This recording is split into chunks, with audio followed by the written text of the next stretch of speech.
আপনি কি এমন একটা ফোন খুঁজছেন যেটা দেখে বিশ্বাসই হবে না এটা কোনো বাজেট স্মার্টফোন, বা আপনার বড় ব্যাটারি দরকার, অথবা থাকতে হবে ইউনিক সব ফিচার? আজ কিন্তু এমনই এক স্মার্টফোন নিয়ে হাজির হয়েছে। এটা দেখতে যেমন তেমনি এটার স্পেসিফিকেশন ছিল অসাধারণ। তবে কিছু ব্যাপার আছে যেগুলো আপনার অবশ্যই জানা উচিত, তাই একদম শেষ পর্যন্ত আমার সাথেই থাকুন, কেননা এই ভিডিওতে এটার প্রাইস, ক্যামেরা, পারফরমেন্স, ভালো মন্দ সবই জানতে পারবেন। তাই আর দেরি না করে চলুন শুরু করি আজকের ভিডিওটি। তো এই হলো ফোনটি।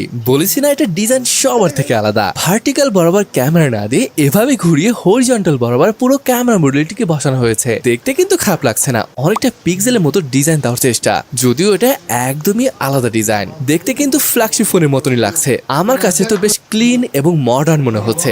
ব্যাক প্যানেলে ম্যাট ফিনিশ করা হলেও এটার ক্যামেরা মডেলটি আবার গ্লোসি ফিনিশ দেওয়া হয়েছে। ব্যাক প্যানেল এবং এটার ফ্রেমে প্লাস্টিক ব্যবহার করা হয়েছে। ফোনটির থিকনেস করা হয়েছে 8 মিলিমিটার এবং এটার ওয়েট 198 গ্রাম।